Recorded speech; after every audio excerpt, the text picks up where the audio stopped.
d'une brioche à l'autre. C'est donc le titre de ce sketch. Je sais pas si on peut appeler ça sketch. Voilà, samedi 29 septembre au soir. Il m'est très difficile de m'exprimer. Je suis sorti de l'hôpital il y a quelques heures. Samedi 22, j'étais passé à la boulangerie, mais j'ai pas eu le temps de manger même un petit morceau de cette brioche, partant rapidement aux urgences. Cette brioche, une semaine plus tard, voilà, elle est bien dure. Elle fera le bonheur du chien, peut-être.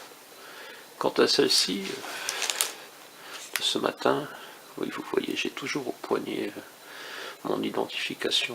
Il va falloir que je la retire. Je suis sorti il y a quelques heures, donc celle-ci est bien moelleuse encore. Et je suis allé la chercher en fin de matinée, car je suis arrivé à mon plus gros quartier blanc vers 11h. Voilà, d'une brioche à l'autre. Comment on passe une semaine à l'hôpital, d'une brioche à l'autre.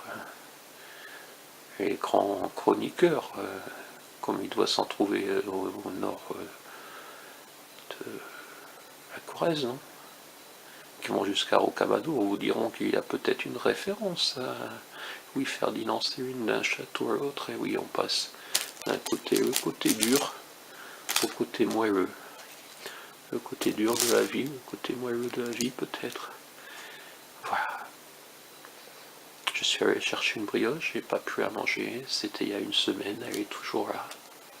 Je l'avais posée sur mon bureau et j'ai passé une semaine à l'hôpital avec de la fièvre, avec une attaque au niveau du foie. Sûrement, les antibiotiques font effet. Les notes 100 fois au-dessus d'un normal ont tendance à revenir à 30 fois. Voilà, ça agit, mais c'est encore long. Il a fallu trouver ce que ça pouvait être comme bactérie. Pourquoi une bactérie s'en est prise à moi? Eh oui, une bactérie rurale. Bref, je ne sais pas encore exactement quoi. Le docteur n'a pas eu toutes les réponses. Voilà, c'est compliqué parfois. Mais il a ciblé et sa cible semble avoir réussi.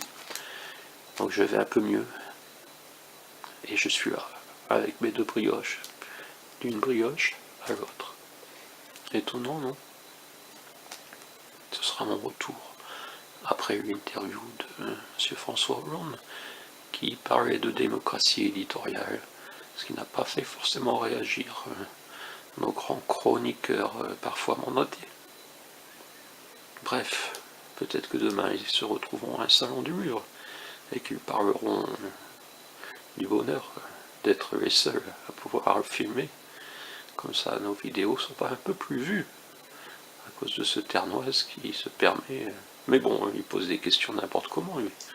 Même à l'ancien président. Oser lui parler de démocratie. Voilà. Vous voyez, même la dépêche du midi n'a pas repris. C'est quand même un signe. S'il avait posé des questions intéressantes, elles auraient été reprises par la dépêche du midi.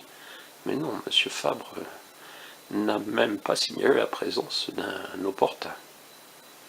Bref, merci M. François Hollande d'être en quelque sorte intervenu dans le débat sur la démocratie. Né aussi à Montcucor du Salon du Livre par la prise de position de notre première adjointe. On attend toujours la réaction de M. le maire. Je prépare également une petite vidéo, mais vous comprenez que c'est pas le moment. Bref, d'une brioche à l'autre, du 22 au 27, elle est dure, elle est moelleuse.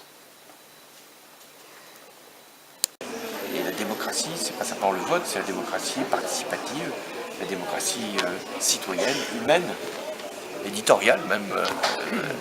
que nous voyons aujourd'hui. Donc vous avez prononcé 2 fois le mot ruralité. Ouais.